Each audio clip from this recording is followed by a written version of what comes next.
So welcome, everybody. You are at an amazing workshop about divestment. I love working on divestment. I've been doing it for a while now. My name is Susi Snyder. I coordinate the Global Don't Bank on the Bomb project. And I work for a Dutch organization called PAX and with the international campaign to abolish nuclear weapons. I'm going to talk a bunch about divestment, about some of the resources that are available out there. And what I really want people to know is I want you to understand, like, divestment is a tactic. So it's one of many ways that we have to inspire and create change. And if you leave with nothing else here today, know that this is one thing across the many things within a toolkit to create a better world. And so I want to really focus on that. It's an actionable thing that we can do and we can do together. So one of the things that I look at a lot are, what are the companies? When we talk about, first off, divestment itself. Divestment means actively selling off the ownership of a specific entity because you have some issues with it. You find that, say a company like, I don't know, like Northrop Grumman might be morally repugnant because their CEO took home more than $20 million last year at the height of a global pandemic when nurses were going to work wearing garbage bags as personal protective equipment. And, she had no problem getting a $13 billion contract for nuclear weapons. So you might not like Northrop Grumman. You might not like Lockheed Martin or Honeywell International. Or you might have issue with some of the products that companies like Raytheon are selling because they're selling weapons. And they do that with impunity, and they do it with the sole purpose of increasing their bottom line. So those CEOs can walk home with big, fat paychecks. And they do. Got a report coming on Monday that goes into a little bit more detail about those big, fat checks. I find it very, very hard to deal with. So divestment is when if you have investments in a company, you actively sell it off because you don't agree with it. And it's a tactic that's been extremely well used historically, depending on how old you are. You might remember divestment from in the 1970s for General Electric and their work in doing nuclear weapons. Totally changed the GE business model. They sold off everything to do with nuclear weapons, didn't do it anymore. Or if you're a little bit younger, you might remember divestment as a tactic in the 80s because of the apartheid regime in South Africa. Or if you're even younger than that, maybe you recall that divestment was a tactic applied to get the producers of cluster bombs and anti-personnel landmines to stop making them. We have been using this tactic within the broader peace movement for decades. And sometimes it works great, and sometimes it takes a little bit more effort. And we see it a lot now with the work around fossil fuels and switching to a greener economy. And I'm so grateful because it can be really exciting. So you got to look at the companies. What are the companies that are involved in the stuff that you want to stop? And we have some research, like I said, I'll share it around the companies involved in nuclear weapons. You can also go to the Stockholm International Peace Research Institute, SIPRI, and look at their list of military contractors. Or you could look at, for example, World Beyond War has information about divestment. Code Pink has great information about divestment. As You Sow, there's tons of research out there. You're not alone. You don't have to start from the beginning all by yourself. There's other folks putting the information out there. So, you want to find out what the company is. Then one of the things that I look at and spend a lot of time looking at and talking to banks, pension funds, asset managers about are policies that they might have, because a lot of institutions already do ethical screening. And again, going historically, there was a big movement to cancel the sin stocks, is what they called it. So no pornography, no alcohol, no gambling, no weapons. And that's coming back and it's picking up. And now with new technologies being applied to weapons, new types of weapons, a lot of those traditional investors who didn't have anything connected to weapon systems are taking a look again and saying, wait a minute, are we ready today for tomorrow's challenges? So they're asking the question. So they make policies to do so. And there's some really good examples out there. One is, for example, the Norwegian Government Pension Fund. That is one of the largest pension funds on the planet. I think it's they often tie, they go between first and second for largest pension fund on the planet. And they have really clear ethical policies, what they will and will not invest in. And lots of others just copy their policy. And so it's something that can be useful. So you can look at policies. A lot of times now, you talk to your investment manager or you talk to somebody, at the bank, and they say, no, we're great on ESG. ESG stands for environment, social, and governance. ESG is not a universal standard. It's not a rubber stamp of approval. You can have a company that is building products that are killing indiscriminately, and they might come back with a great ESG rating because their office buildings are carbon neutral, because their board is separate from the operation of the company. They might come back with a good rating. So just because it's ESG does not mean it is great. Nevertheless, it sets a really positive tone for the type of work that we can do together, because most investors are now looking for ways to be green, and we can find our way to help shape what green looks like, what good looks like, as we do well. Then, of course, you want to know if you're connected to investments. So I always tell people the first thing to do, if you have investments somewhere, you probably have an investment manager, an advisor. Ask them. That's their job. If they don't know and they can't tell you, find somebody else, because they should be able to tell you. If you're like me and you don't have that kind of reality, you might want to look at where you're banking, or you might want to look at, like, maybe your grandma set up a pension fund for you sometime when you were younger and invested it somewhere in a mutual fund. And you can look at some really cool tools to find out if your investments might be touching companies that are involved in these horrible activities. So we keep a track. We keep on the Don't Bank on the Bomb site a reference for pension funds, asset managers, and banks around the world. As you sow, and you can find it through the Code Pink website, and I'm sure Carley will talk more about this, looks at mutual funds and ETFs, and those are investment vehicles. And you can check to see, oh yeah, I have this account, you get this little account number when you get the updates. I have this ticker number, I want to check it, and you can look there, and it's really worth doing. So there's different things. So you look at the companies, what do companies do? You look at policies that might exist already. And then you look at different ways that we can work together to challenge that. Do I have investments, or do others that I might be connected to have investments? I can do stuff by myself, or I can work with other people. And this is where I'm going to wrap up in just a second, but I want to throw out there the idea that there are so many ways that we can chase down where money goes to make change. It's not only ourselves, but that's a great place to start. But we can also ask foundations, think tanks, universities, anybody who has an endowment, museums.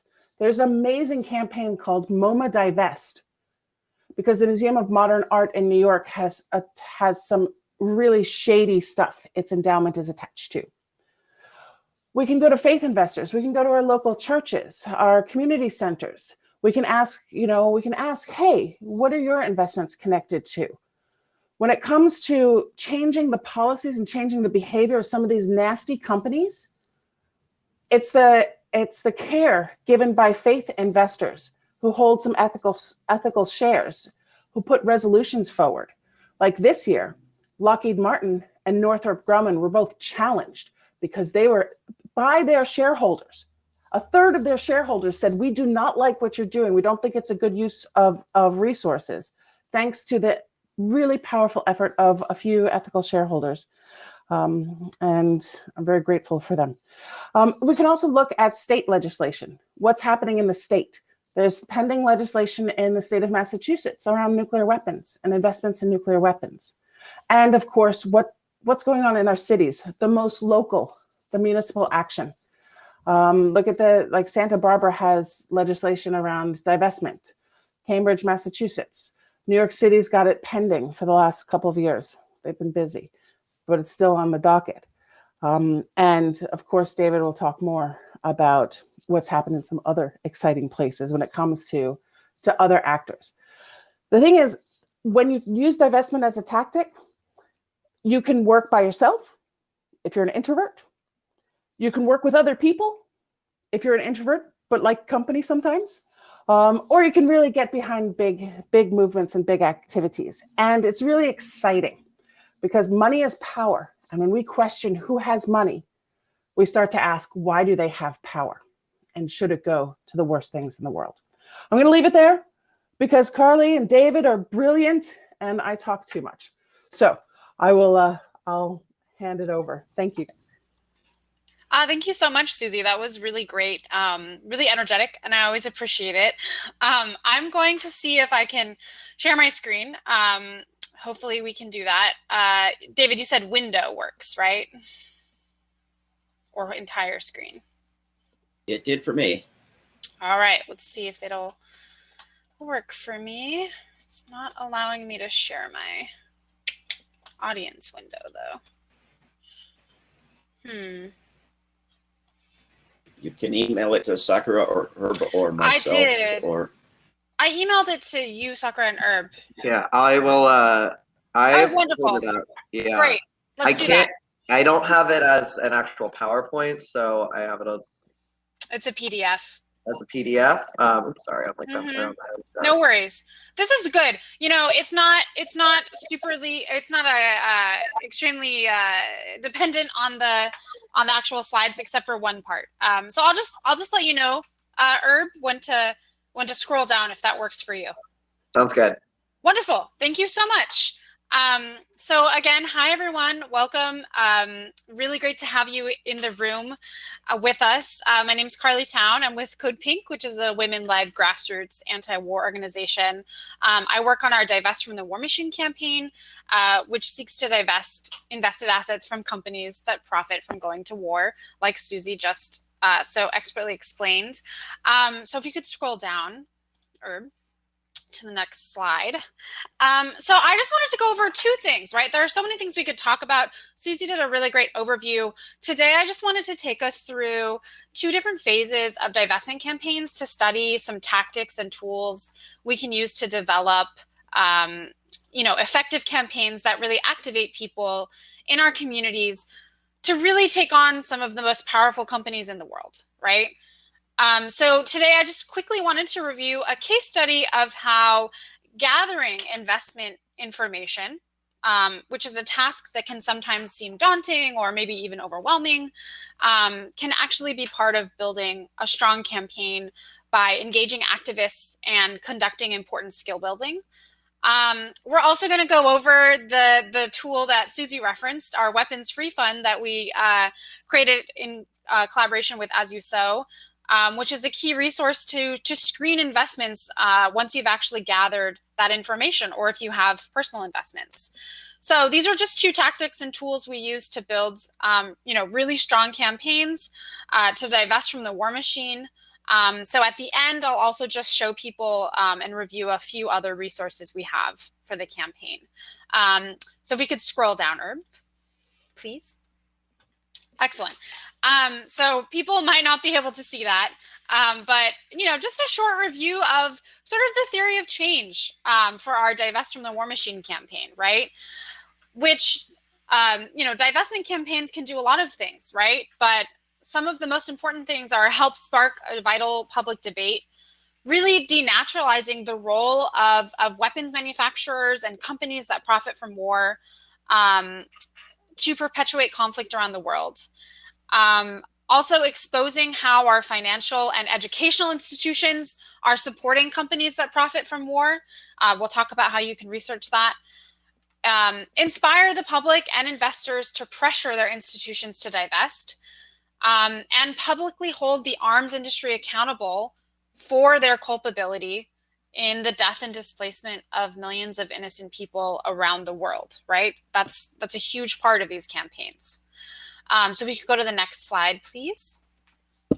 So, exposing the role that war profiteers play in our day-to-day lives is an essential part of this campaign, because companies like Raytheon and General Dynamics and Boeing engage in public relations campaigns themselves, right?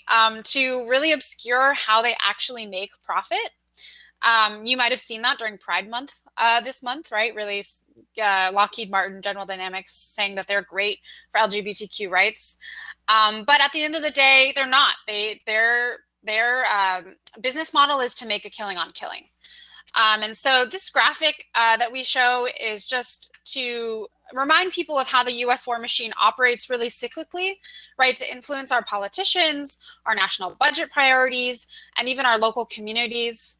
And while the analysis there, which people might not be able to see, but we can send it around, it's not all encompassing. It's important because it offers activists key points of intervention and ways to organize in our local communities. So we'll go to the next slide.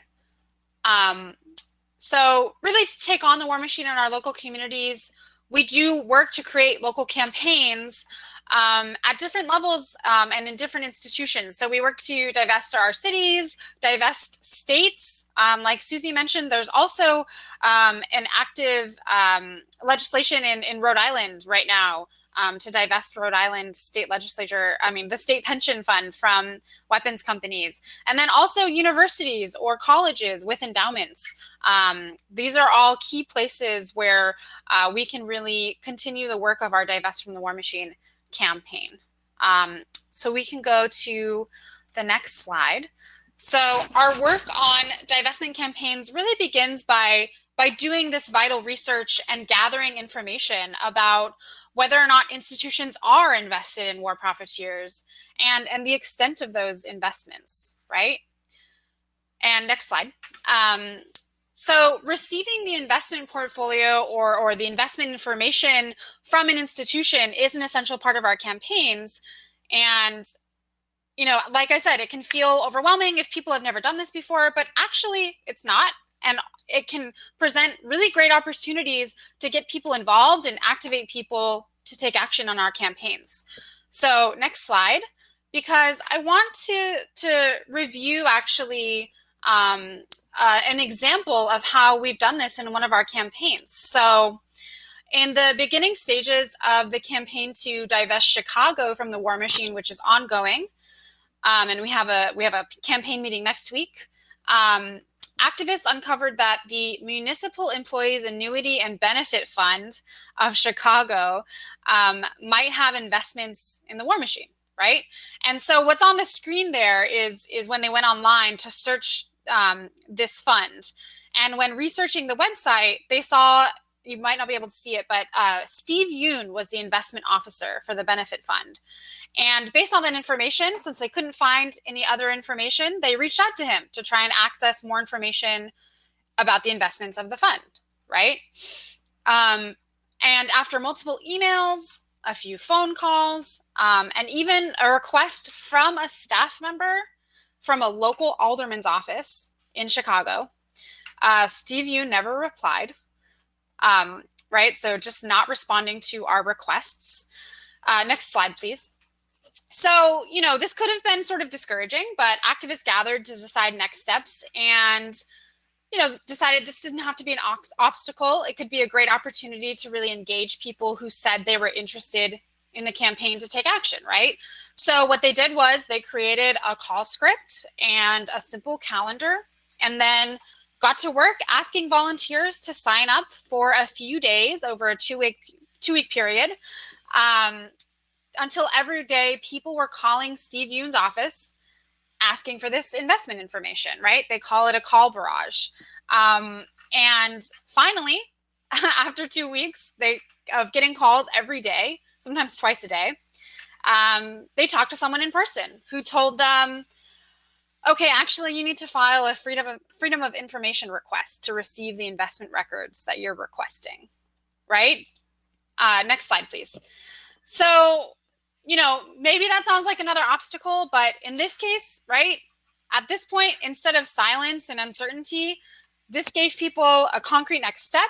And also FOIA, that's something that we can do So with the help of an organization called Muckrock, which is dedicated to information transparency, activists in Chicago filed that FOIA request, and in the process learned that this fund in Chicago is invested in weapons companies, and also in the process learned how to file a FOIA request. And so the campaign is now gathering individual, organizational, and political support to divest Chicago from the war machine. I'll post more info about that in the chat box in just a second. Next slide, please. But just, you know, this is an example which demonstrates that what could have been a roadblock turned into an opportunity to really build a stronger campaign. And now those people who worked on that are integral to growing the campaign, right? And really that transparency should be considered a win in what can be a long campaign, right? To divest from the war machine. So quickly now, so I don't take too much more time. Next slide, please. We just want to quickly go into, you know, let's say you're in that campaign, you actually now have the investment information and you want to start digging into them, right? You have to be able to screen them for investments in weapons companies. So next slide, please. So a key resource that Susie mentioned that we use for all of our campaigns to find out if mutual funds and ETFs have investments tied to weapons of war is the Weapons Free Fund. This is something we developed with As You Sow. It's a searchable database of these funds to determine if your investments or your institution's investments, right, are tied to weapons of war. So you can find that tool at codepink.org/divest. I'll include it in the chat box as well. But really it's used to track major military contractors. And we use the Stockholm International Peace Research Institute arms industry database to populate that information. So next slide, please. So just quickly, and apologies if you can't see it super well, but I do want to go over, right, how you might actually use this tool, right? So as an example, I just quickly wanted to walk you through what it looks like if we search the tool using an investment manager, BlackRock, and you might have heard of BlackRock, which Code Pink has been targeting because of its many billions invested in war and violence and climate change. It is the largest asset manager in the world. So if we go to the next slide, so you type in BlackRock, right? And you click search. This is what you're gonna come up and see when you type that into the search box, right? And it's a page that looks like this. So what you see here, and you know, down that middle, you can see, if nothing else, you can see all red, right? And it says that the weapons risk is considered high for all of those funds. So every single one of these funds that BlackRock manages that we have here is invested in weapons. So next slide, please. This is just a little bit more of a detailed look. If you click on one of those, it has even more information with a full breakdown of investments. You can sort of see on the left there, the symbols. You'll see that this fund alone has millions invested in major military contractors and nuclear weapons, right? So it breaks it down also by weapon type. So this fund has 2.13 million in weapons investments. So that's a great example of how to actually use a tool that we use on every campaign, or we help walk people through if they want to look at their own investments. So next slide, please. So, you know, just to cap us off, you know, gaining access to investments and screening them for their investments in weapons companies are just two of the many tools and tactics we can use to build, you know, really strong campaigns that engage people beyond maybe just usual suspects, right? And so I'll just end by saying we have more resources listed on the screen and also on our website. If you go to codepink.org/divest, to support this work in communities, you know, around the country. So if you have any questions or you want to talk about starting a divestment campaign, I'll be here. And also you can reach out to me at carley@codepink.org. And I will stop there and hand it over to David.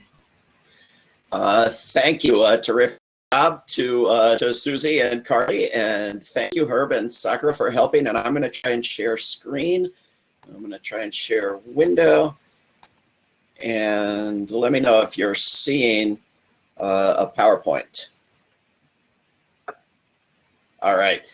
So I want to mention that we are going to, at some point after this conference, share with all participants all the PowerPoints, PDFs, videos, links, etc., that all the speakers and facilitators are willing to share.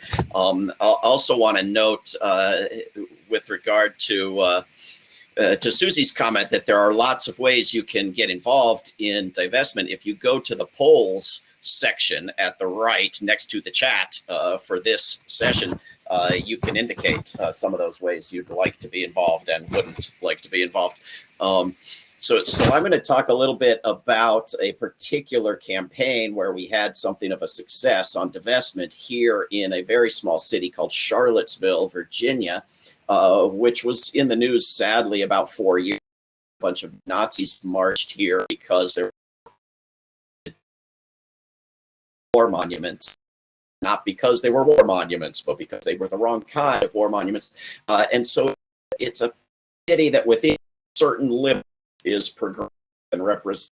We can take things to the city council and get some monuments taken down and some good ones put up, maybe even, and have passed numerous resolutions and ordinances.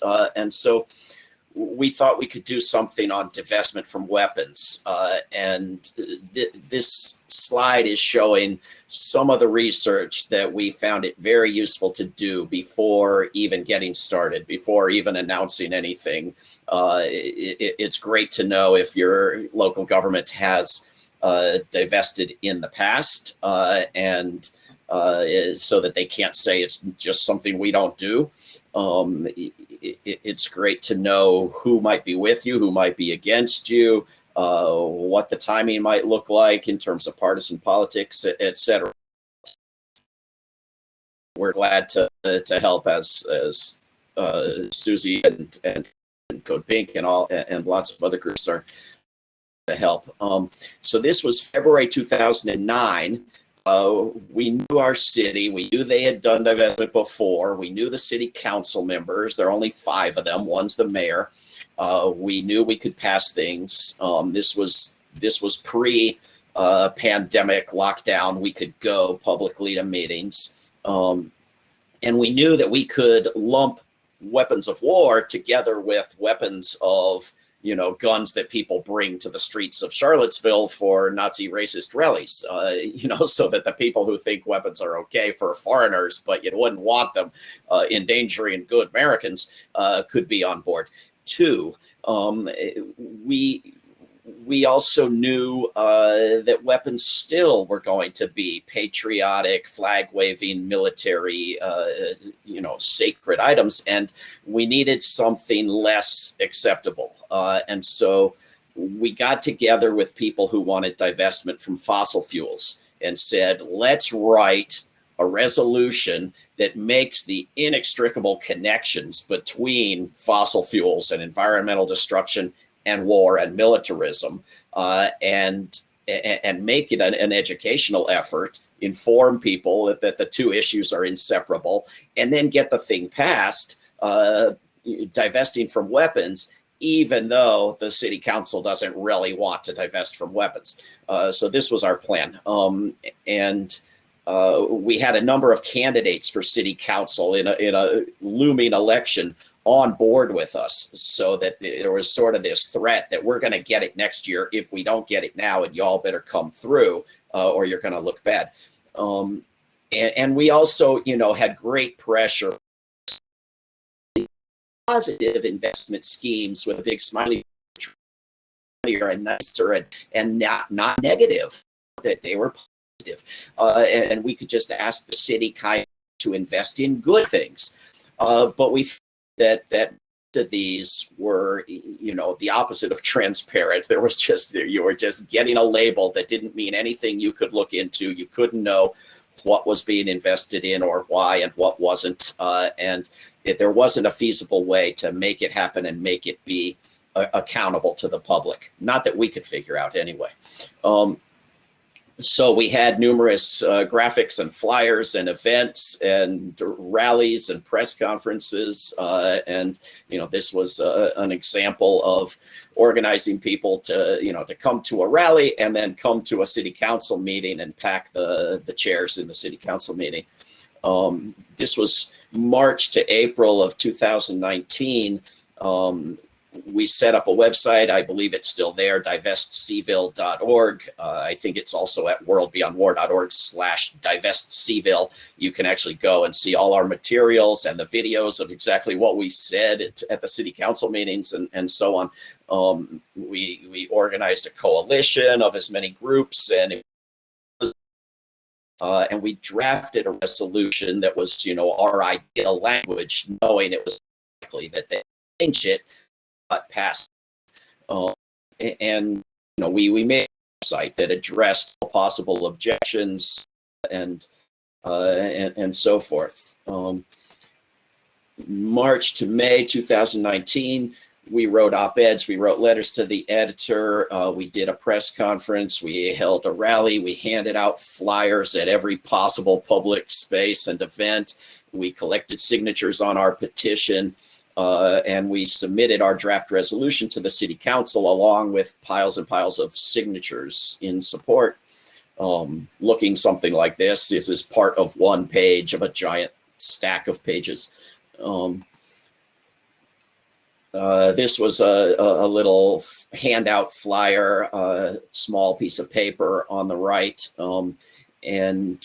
and some of the language we were using to talk about it on the left. We tried to make this, a very educational effort for people who really didn't know anything about weapons or investments. And I myself was educated about investments in the process because I didn't know anything about those. And so we brought everybody we could to a couple of city council meetings. Usually you have to go and get there early and sign up to get, as many people as you can to have 3 minutes to talk out of, say 15 people, they let have 3 minutes each. And then, get the item on the agenda for the next meeting and then come back and pack the room again and get as many speaking spots again. We gave people signs that just said divest. We asked, and the whole room almost stood. We argued down proposals for one council member split weapons, fossil fuels, because he liked weapons and didn't like fossil fuels. And we met with the city treasurer who he had as much say in this as the city council, and it's an elected position as well, and we needed to have him on board. And then we got to that second city council meeting, and we've got the room packed, and there's no way they're getting out of there without doing something. But they're hemming and hawing and telling us that the retirement fund is a complex thing with lots of moving parts, and they're in the middle of hiring a new staff person for it, and they just can't do anything without consulting the retirement commission and all the retirees. And in Europe, they decide what to do, and it's in weapons, fossil fuels. Let's take care of it now. Dive a minute, and we'll do over the coming weeks and months to divesting the retirement fund as well. And they said, okay, and we took half a win, and the headlines all said that, Charlottesville divests from weapons and fossil fuels. And they asked me to join the retirement commission, and I did. And so here's a general link to information on all kinds of campaigns, and it embeds resources that Carley was showing from Code Pink as well, WorldBeyondWar.org/divest, how to start your own campaign. And then this is a little bit of the sad postscript to this whole affair. The retirement commission was and is an absolute disaster. There was just endless nonsense about the positive ethical investment schemes that, you know, included weapons and fossil fuels. There was, you know, the legal requirement that they not do anything that risked the failing to you know, gain every dime possible in profit for these for the retirees. You know, we got every bit of we could on what would some of the investments the city had over the past decade or 5 years have looked like if they had done divestment back then. And in every case, we found the city would have been better off purely in financial terms with the divestment, never mind the morality of it. And that still wasn't good enough because we couldn't swear what the future was. So, you know, this is talking with people who gamble with money. This is their whole thing, is investment. They don't know the future ever about anything. But this is what I was up against, and it really came down to the saturation propaganda of U.S. society with war as a good thing. No matter how many times that you told them Boeing was sending weapons to Saudi Arabia and U.S. weapons companies were arming every brutal government almost on the face of the earth and every so-called democracy as well, didn't matter a bit.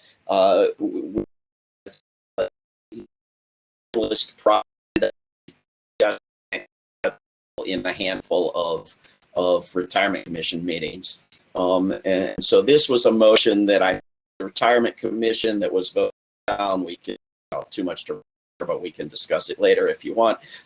And I resigned, and they immediately did some sort of halfway pretend thing on fossil fuels. And I moved on to, focusing on helping other places do divestment.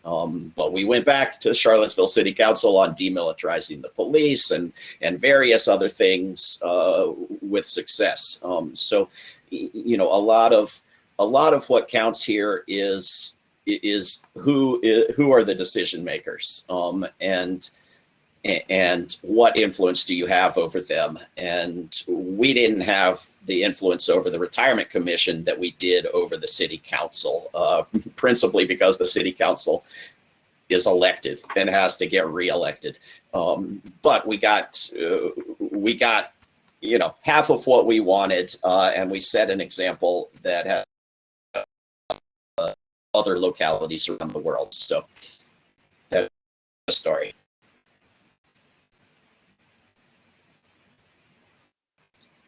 Okay. Are we at the answers? Yeah, I wanted to Question? bring up a couple of questions that were asked in the chat, and then maybe if other people want to just indicate if they want a question, and I can bring them up, or they can ask in the chat. So a couple questions. Carley, Norbert asked if the tool that you talked about worked for Canadian funds as well. And then David, and maybe this is a question for everyone, was just a question about how to motivate people who have divested, or groups that have divested from fossil fuels recently, to also divest in weapons. Yeah, thanks, Sakura. That was a great question. I actually sort of kicked that question to Susie because I wanted to hear her thoughts. I think there are some complex financial considerations. So Susie, did you want to take that question perhaps? Sure. So on the with the mutual funds, investing in a mutual fund is something that there are geographical restrictions. So this is where it does get complicated, because BlackRock is this huge global asset manager, but BlackRock has hundreds of products, and for them, the product for them is the mutual fund. And so they have hundreds of products that are specifically tailored for key markets. And one of the things that I want to note to people is, look, if you don't want to move, like Vanguard, BlackRock are your two biggest mutual fund holders, and all over North America. So if you don't really want to move all the way out of that for whatever reason, I just want to remind people that you can take like baby steps, and that's not a bad thing, right? You could go to them and say, I want this package screened out. I want this list of companies screened out. And a lot of the times they already have a product for you. So it's not, you're just creating a demand. And that is actually really important as well. I'm not guessing that BlackRock is going to go out of business anytime soon. But the main funds of BlackRock that still buy into the weapons industry, we could put them out of business and force everything into, for example, they have a fund called the Sdg Fund. And the whole point of that mutual fund is to support activities to make the Sustainable Development Goals work. So that means gender equality, that means protecting water, that means access to education, that means maternal health, that means peace. And so that is also there, but if they don't have demand, they're never going to continue it and they're not going to promote it as much. So we can also help create the demand for that. So again, there's a lot of different ways to come at this. And there's a space for it for everyone, no matter where you feel comfortable and what you feel comfortable doing. If I could add, I think, if a group has divested from fossil fuels and succeeded and, we're done here, it's worth pointing out to them that the creeps are sneaking climate destruction in under your noses, deceiving you. Despite what you've done, F-35s are not green. Nuclear production of them things is not green. There is hardly anything more environmentally and even climate destructive than militarism. And so if you think you handled it by addressing fuel, and you haven't heard about livestock and you haven't heard about militaries, and they may be getting something by you guys and you want to come back and finish the job, I think would be one argument. And we have, of course, huge, we're actually on Monday, World Beyond War is starting an online course about the connections between war and the environment. And we have endless resources at WorldBeyondWar.org/environment. They are deeply intertwined. And I agree with Susie, what we ended up doing in Charlottesville and what we tried to do with the Retirement Commission, because they kept saying, but anything could be a weapons company. What about a subcontractor of a subcontractor that makes calculators? And so we said, no, look, you take a list of the top 25 biggest weapons companies and that's credibly updated annually as to what they are, and you divest from those. And the same thing with the major fossil fuel companies, and you divest from those. You don't, ground to a standstill and incapable of anything because the list could be infinite. Make a finite list, for God's sake, and get something done and move on from there. And anyway, I was going to notice that, Sakura, that I think there's about 20 people who've been out from the moment we started. So I don't know if they want to ask a question, but maybe there's some way I don't know of. I can exit them all out and then only allow a new person. So if you have a new question, you can come on. I'm going to do that. So I'm sorry to everyone that I'm unallowing. And while we're doing that, I just wanted to add to what David and Susie were both saying. So, we do on that Divest from the War Machine campaign website that I've been sharing, there is actually a list of companies, right, that you can take and talk about divesting from, to sort of speak to David's concern, right?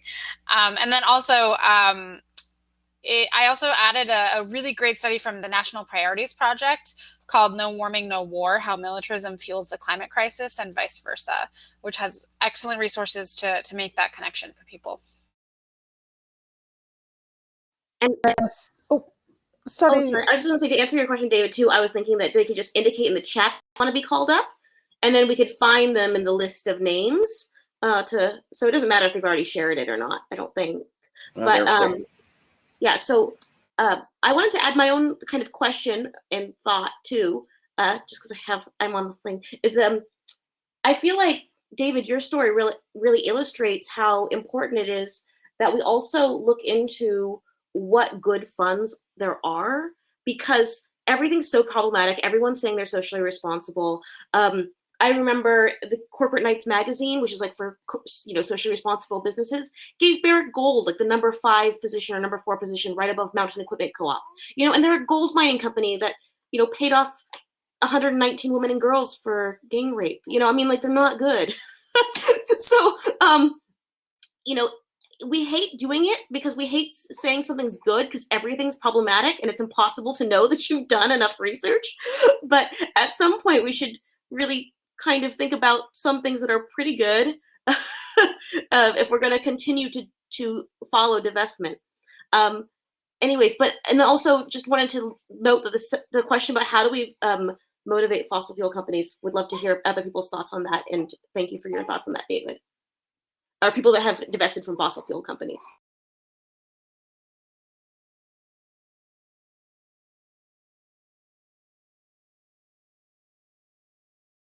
Are you going to speak? So as it's a couple things. So one is on the fossil fuel. I put some ideas in the chat. Like when I go to banks or insurance companies in particular who have just pledged that they will divest from fossil fuels, or they're in the process of doing that, or they've been a key speaker on sustainable investment, and they're like, yeah, stop bothering me. Which is a reality. People get tired of dealing with activists, and that's good. That means we're doing our job. So I think it's something we should be proud of. But the thing is, when we're not talking about the energy industry writ large, we're talking about like a segment of heavy industry. We're talking about a segment, and I think that that's an important distinction. And it's something that, I talk a lot about controversial weapons in particular, controversial weapons, as well as a lot more now about civilian firearms, which is coming up a lot more banks and things are saying, no civilian firearms. No, they're stepping away from that. They want to move away from guns, which is amazing. But again, there's not that many companies. The fossil fuels, when it comes to fossil fuels, we are talking hundreds and hundreds in the entire sector of a portfolio, and that has a big financial impact. I often talk about tobacco.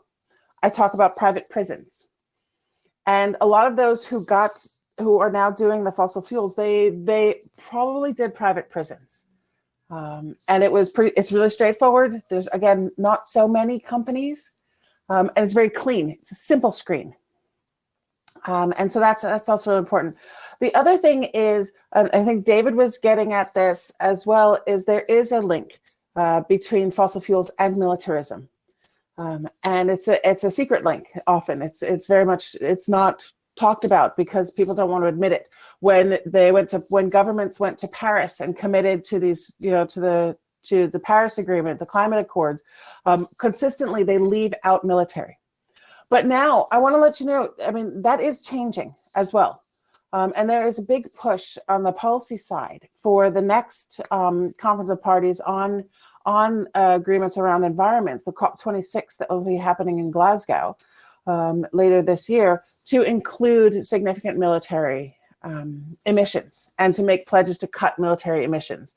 And that is a game changer, both because of the supply side, when it comes to producing military goods, when it comes to producing weapons, but also when it comes to the infrastructure around it. And, as David said, that F-35 is not carbon neutral in the slightest. And there's a lot of reasons. It also gives us a lot of opportunity for cooperation with others. I think I'll leave it there. Awesome. Yeah. And I'll just quickly add, I think you've made the connection between militarism and climate change really clearly, but I want to also give a specific example. We're working with people in Vermont and actually Burlington. I'm going to put a link to that campaign page in the chat box. We're looking at a resolution coming up in June, actually, in Burlington, to divest from war there.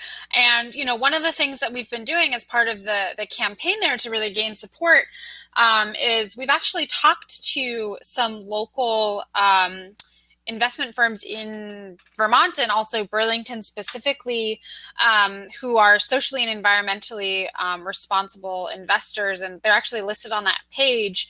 And they've actually offered to not only sign on in support of the resolution that will be going through City Council, but also to screen in any of the City Council's investments if they're unsure of, or they want maybe sort of a more, they sort of want to lend legitimacy to the campaign, right? So I actually think, you can work with some of these companies in that way, right? And as you'll see, if you look at that page, a lot of them are really focused on environmentally responsible investments, but through our conversations with them, they say exactly what Susie has said, right? Which is actually, it's not very difficult to divest from weapons, and especially because we have our divest list.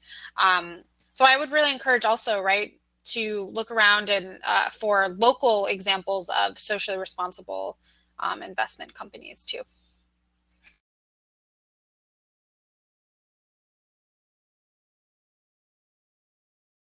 I want to go into the I think there's a stack of people I'm seeing. Yeah, in the six moderation people panel. been there for a while. Can we call on one of them? Yes, please. Yeah, I'll approve someone.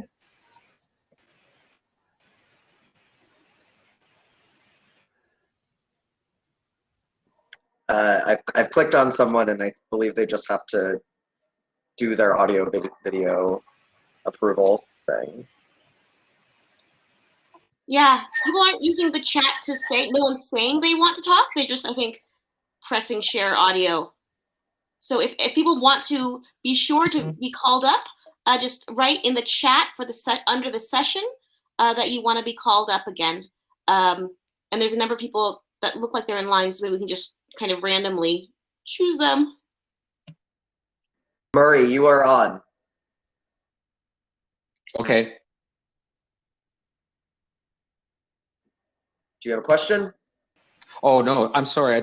I must have hit something. I don't have a question. Sorry about that. That's all right. Okay, thanks. Bye, Murray. Next.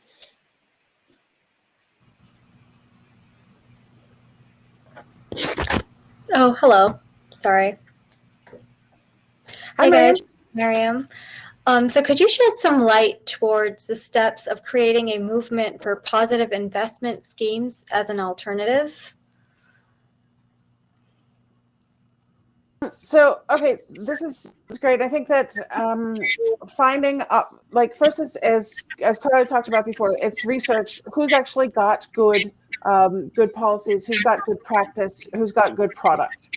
And then sharing that information with others and with other investors. And I'll alert you to, there's a great resource around this as well. It's called they're everywhere. The US SIF, Sustainable Investment Forum. And the SIF is a collection of investment advisors and investors. There's I think there's 800 members or something. And what the SIF does is they help. They are focused on responsible investment and sharing tools within the financial community to make sure that people do good and do well. And so I think, again, we don't need to recreate a lot of this, but we can reach out to those who are there. And their annual conference is coming up actually in a couple of weeks. It's very spendy to go, but they have a lot of free resources on their website. And if you have an investment advisor or you know somebody who might be an investment advisor, ask them because they're often already connected.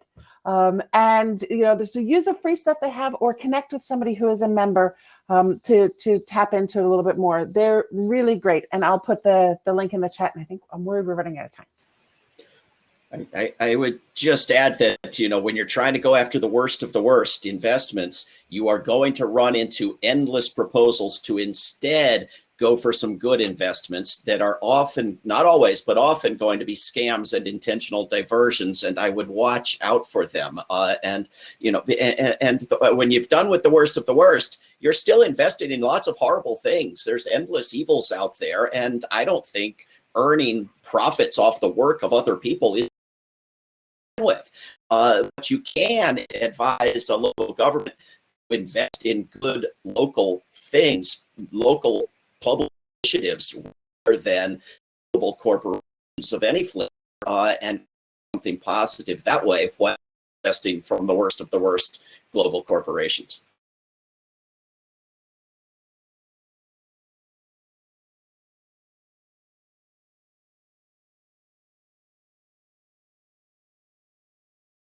No one's indicated. Oops, sorry. Breastfeeding. There's no one's indicated in the chat that that they have a question other than the questions that have already been asked. And we did get a reminder that we should be wrapping up anyway. So. Can I just add one more thing, building on what David just said? Look local. Local credit unions do focus on local investment, and taking a step back from the big industry, but really going local makes a difference.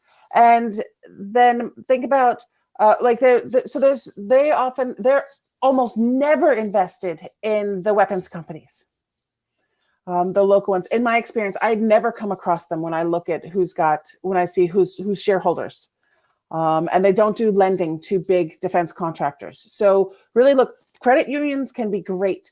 And they can also be your friends in this and, getting more information. Start with where you are, right? Isn't that what we always say? Think global, but act local. Yeah.